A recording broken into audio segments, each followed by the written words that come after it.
আজ বানিয়ে ফেললাম দেখো এই টেস্টি কেক। বাজারে প্রচুর পরিমাণে অরেঞ্জ এসছে, তাই ভাবলাম কেন না আজকে একটু অরেঞ্জ কেক বানানো যাক। আর সামনে যেহেতু ক্রিসমাস, তো তোমরাও কিন্তু একবার এইভাবে বানিয়ে ফেলতে পারো।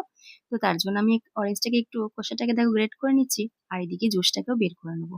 তারপর আমি এখানে দিয়ে দিলাম 1 কাপের মতো গুঁড়ো চিনি, আর দিয়ে দিলাম দই আর সাদা তেল। ভালো করে মিক্স করে যে অরেঞ্জের পিলটাকে আমি বের করে রাখলাম সেটাকে দিয়ে আরো কিছুক্ষণ মিক্স করে নিলাম। তারপরে 1 চিমটের মতো লবণ, ময়দা, গুঁড়ো দুধ, বেকিং সোডা, বেকিং পাউডার দিয়ে ভালো করে মিক্স করে নিচ্ছি। তারপরে যে জুসটা বের করে রাখলাম সেটাকেও 2 বার 3 বার করে দিয়ে ভালো করে আমি ব্যাটারটাকে ফেটিয়ে নেবো।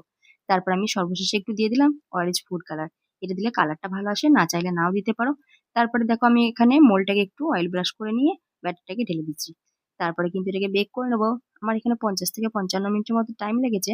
তার মধ্যে কিন্তু কেকটা রেডি হয়ে গেছে। তো তোমাদের কম বেশি লাগতে পারে। তো কেক কিন্তু আমাদের একদম রেডি হয়ে গেছে। আমি কেটে তোমাদেরকে দেখাচ্ছি কেমন হয়েছে। কেকটা এত সুন্দর হয়েছে, স্বাদে গন্ধে এত ভালো হয়েছে যে একবার বানালে মনে হবে আরো একবার বানিয়ে খাই।